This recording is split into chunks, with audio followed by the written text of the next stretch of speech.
Nah, kalau untuk bentuk-bentuk dan modus-modus pemalsuan itu seperti apa aja sih Pak? Kan kita kan orang awam ya Pak, Ya. belum tahu nih Pak bentuk-bentuknya dan modus-modus itu seperti apa sih?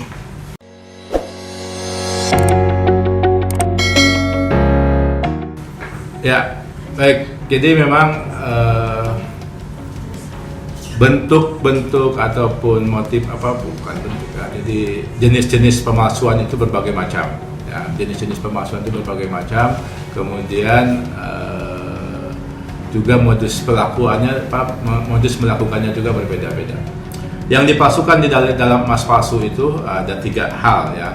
Pertama, beratnya. Ya. Yang pertama itu adalah beratnya. Ya. Jadi yang pertama itu adalah berat emasnya. Jadi berat emasnya itu dipalsukan. Artinya begini, emas aslinya misalkan ini yang saya pegang ini salah satu contoh gelang keroncong. Emas aslinya ini 12 gram. Ini karena gelang keroncong di dalamnya itu sebetulnya kosong. Di dalamnya itu kosong. Nah, kemudian ketika untuk mempengaruhi beratnya dibolongin salah satu bagian, kemudian disuntikan cairan lilin kah, cairan besi kah, atau pasir kah, atau bubuk besi, sehingga kemudian berat emas ini menjadi 20 gram.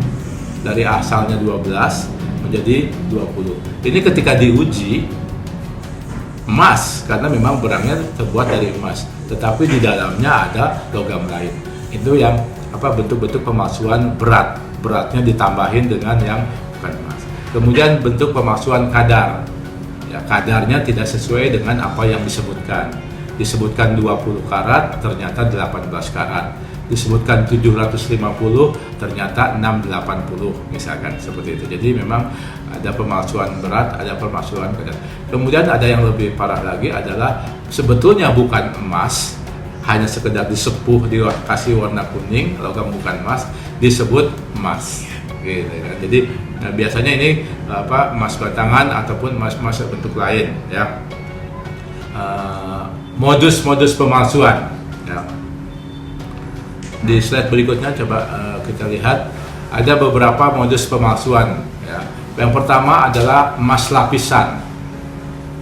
Emas lapisan itu artinya barang tersebut, gelang tersebut atau kalung tersebut sebetulnya terbuat dari logam tembaga, tetapi kemudian dilakukan pelapisan dengan menggunakan metode galvanis ataupun metode goreng dan lain sebagainya, sehingga kemudian bagian tipis luarnya itu tertutupi dengan emas.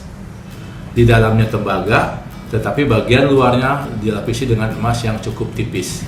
Ada juga yang agak tebal gitu kan. Kalau yang lebih tipis lagi itu emas sepuhan. Dia menggunakan proses penyepuhan. Yang namanya disepuh gitu kan. Ini biasanya dalam jangka waktu beberapa bulan sepuhannya akan lepas tergores gitu kan, terkikis, akhirnya habis. Jadi ada emas lapisan, ada emas sepuhan, yang berikutnya emas rupa-rupa. Yang dimaksud dengan emas rupa-rupa itu kita tadi ada saya contohkan gelang rantai setengah plat. Ada platnya, kemudian ada bagian rantainya, dan ada bagian kaitnya. Nah, itu terbagi dari 3 bagian. Itu dibikin juga dengan melalui 3 proses. Pertama bikin rantainya dulu, atau bagian lain bikin platnya. Kemudian ada satu mesin bikin khusus untuk bikin cantelnya, kaitannya. Nah, 3 barang ini, 3 bagian ini bisa memiliki kadar berbeda-beda. Emas yang yang platnya karena terbuka terlihat keluar dan sering menjadi objek pertama yang untuk diuji, maka dibikin dengan kadar yang bagus, 20 karat misalkan.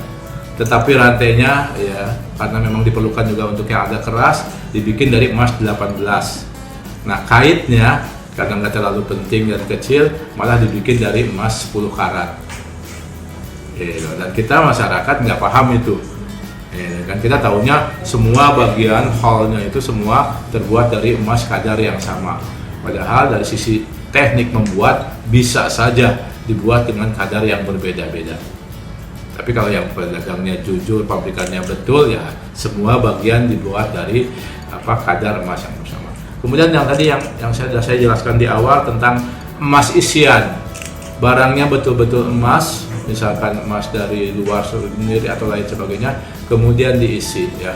Banyak modus isian. Ada yang diisi dengan tadi cairan lilin, ada yang diisi dengan serbuk besi, ada yang diisi dengan kawat tembaga. Ya, dilobangin sedikit kemudian dijejelin, dimasukin kawat tembaga sampai penuh. Dan itu kemudian bagian yang sudah dilobanginnya tadi kemudian dilapisin lagi, dihaluskan lagi sehingga orang tidak tahu. Nah, yang berikutnya lagi adalah undercarating.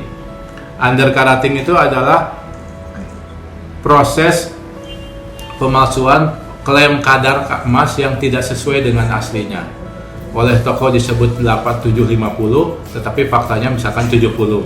Oleh toko disebut emas 20, padahal faktanya emas 16. Nah, dan itu karena kita ketidaktahuan di Indonesia sering terjadi hal seperti ini. Karena tadi tidak ada lembaga ketiga yang akan menguji bahwa emas itu betul atau tidak kadarnya. Itu kan. Jadi saya pernah menemukan emas batangan yang dipalsukan. Ya, jadi persis dengan emas batangan yang biasa ada kita di pasaran, tapi kemudian di dalamnya itu adalah logam lain yang bukan emas, gitu kan. Dan ini tentunya menggunakan teknologi pengecoran ataupun pencetakan logam yang cukup rumit. Biasanya memang dilakukan oleh sebuah sindikat besar kalau untuk yang misalkan emas batangan. Nggak bisa dilakukan oleh masyarakat pada awam pada umumnya. Tapi yang 4 tadi, yang lapisan, sepuhan, rupa-rupa ataupun isian, itu orang awam yang berniat jahat itu bisa melakukannya. Itu Mbak.